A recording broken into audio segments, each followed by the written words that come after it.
Teman-teman, Assalamualaikum. Ketemu lagi nih sama kita, kelompok 6 PPN Sambilawang, Kecamatan Waringin Kurung, Kabupaten Serang, Provinsi Banten. Nah, di sini kita bakal mengulik nih, apa aja sih yang ada di desa Sambilawang dan bagaimana sejarah terbentuknya desa Sambilawang. Ikutin yuk. Desa Sambilawang ini mempunyai asal-usul yang unik banget, di mana nama desa Sambilawang berasal dari nama Kosambi dan kata lawang. Nah, Kosambi itu pohon dan lawang itu dalam bahasa Jawa berarti pintu, yang artinya pintu pohon Kosambi, sehingga tercetuslah nama Sambilawang. Selanjutnya, di desa ini memiliki penduduk awal keturunan Kesultanan Banten yang bersembunyi dari Belanda. Mereka menghilangkan gelar Tubagus agar tak dikenali penjajah. Desa ini juga dipecah dari desa Waringin Kurung pada tahun 1978. Selain itu, desa Sambilawang ini terkenal banget dengan olahan kulinernya, yaitu emping. Selain itu juga di sini ada banyak banget kisah-kisah heroik dari para pejuang di Banten, khususnya para pejuang Geger Cilegon. Ikutin aku terus ya. Untuk letak geografisnya, desa ini dikelilingi oleh 4 desa, yaitu utara ada desa Bojot, sedangkan selatan ada Sukasari, timur ada Nanggung, dan barat ada Pagintungan. Lahannya sekitar 750 hektar, di mana kebanyakan untuk pertanian, perkebunan, dan pemukiman.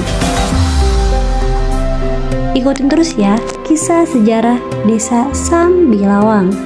Selanjutnya kita beralih ke Rumah Setu. Rumah Setu itu merupakan rumah adat atau rumah tua yang sudah ada dari zaman dulu, tepatnya di Kampung Setu, desa Sambilawang.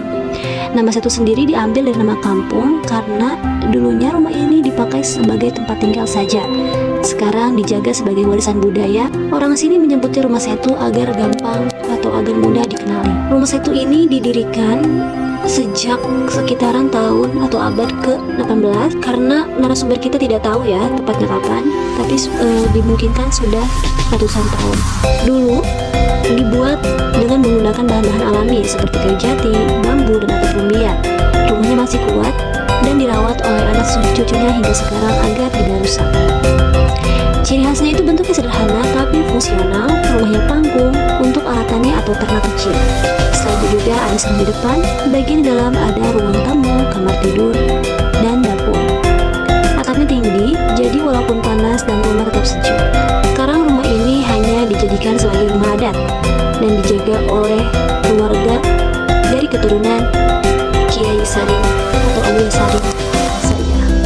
Selanjutnya kita beralih kepada masjid pertama atau masjid tertua yang ada di desa Sambilawang, adalah Masjid Al-Ahsan. Masjid tersebut belum diketahui secara pasti tahun berdirinya, tetapi diperkirakan sudah berdiri pada masa Abu Yasarib, yang merupakan mertua dari Kiai Haji As'ari dan merupakan salah satu tokoh yang berpartisipasi dalam pembangunan Masjid Al-Ahsan.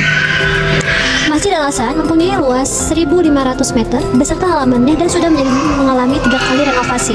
Renovasi pertama belum diketahui tahunnya, renovasi kedua juga sama secara pasti, sedangkan untuk renovasi ketiga dilakukan pada tahun 1990-an pada saat pergantian ketua DKM, yaitu Kiai Haji Bakri. Masjid Al-Ahsan pernah menjadi titik perkumpulan warga Cilegon untuk melawan Belanda pada saat itu.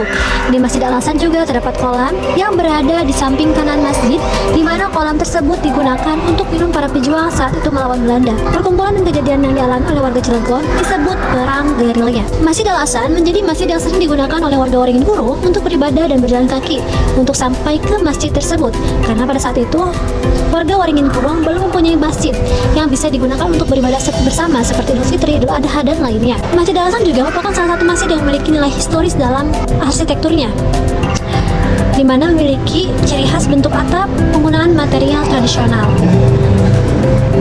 Karena Masjid Al-Ahsan telah mengalami renovasi sebanyak 3 kali yang berdampak signifikan terhadap tampilan dan struktur asli bangunan tersebut, sehingga yang tersisa hanyalah mimbarnya saja, di mana mimbar tersebut merupakan mimbar yang jika dihitung tahunnya sudah sekitar 100 tahun ada di Masjid Al-Ahsan.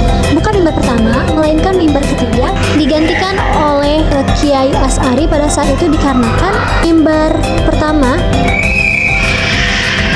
dirasa sudah lapuk dan sudah tidak begitu bagus, sehingga Kiai Asy'ari mengusulkan untuk melakukan pergantian dengan mimbar yang ada di pondok pesantren di daerah Cilegon.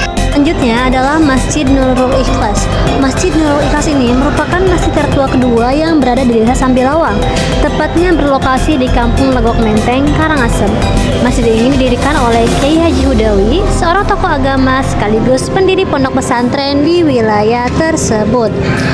Masjid Nurul Ikhlas dibangun pada tahun 1945 dan telah mengalami renovasi sebanyak 3 kali, yaitu pada tahun 1975, 2000, dan tahun 2025. Renovasi tersebut dilakukan untuk menyesuaikan kondisi bangunan dengan perkembangan zaman serta mengatasi kerusakan struktural yang terjadi seiring berjalannya waktu. Ciri khas yang menonjol dari masjid ini adalah penggunaan ubin lantai yang secara lokal dikenal sebagai tehol dengan motif ubin tersebut memiliki warna khas seperti oranye kekuningan hingga merah bata. Selain itu, desain kubah masjid mengadopsi bentuk dari Masjid Agung Banten yang saat itu menjadi acuan arsitektur masjid di Provinsi Banten. Gunakan sebagai tempat untuk beribadah seperti sholat Idul Fitri, sholat Idul Adha, dan sholat lima waktu. Masjid Nurul Ikhlas juga dijadikan sebagai tempat untuk menuntut ilmu bagi para santri pondok pesantren Legok Menteng. Nanti aku bakal ngejelasin tentang pondok pesantren Legok Menteng. Nah, di sini masjid ini memiliki kolam atau tempat wudhu di mana kolamnya itu sangat besar sehingga memiliki kesan mistis tersendiri. Itu tepat di samping Masjid Nurul Ikhlas terdapat makam salah satu kiai atau tokoh yang ada di Sambilawang. Beliau adalah Kiai Hudawi, seorang kiai dari Pondok Pesantren Legok Menteng dan juga salah satu sebagai pendiri Masjid Nurul Ikhlas. Kiai Hudawi ini dikenal sebagai salah satu tokoh perjuangan yang saat itu memperjuangkan pada zaman G30 SPKI. Nah, selain itu juga teman-teman, makamnya ini sering dikunjungi oleh para santri-santrinya yang dulu menuntut ilmu di Pondok Pesantren Legok Menteng. Dan saat ini makam tersebut dirawat atau dipegang oleh anaknya yang bernama Bapak Kiai Mustafa yang sekarang menempati rumah Bapak Kiai Haji Hudawi. Selanjutnya kita beralih ke makanan tradisional di mana di Desa Sambilawang ini terkenal dengan empingnya. Desa Sambilawang memiliki UMKM emping karena Desa Sambilawang terkenal dengan banyaknya pohon belinjo. Cara membuatnya dengan memanaskan biji belinjo di atas pasir panas yang menggunakan tungku. Setelah matang, biji-bijinya ditumbuk satu persatu hingga pipih. Kemudian emping yang sudah dibentuk diletakkan di atas plastik bekas kaca mobil untuk dijemur. Setelah kering, emping tersebut dilepas dari plastik dan disimpan. Proses ini cukup sederhana dan ini biasanya dilakukan oleh ibu-ibu yang ada di Sambilawang dengan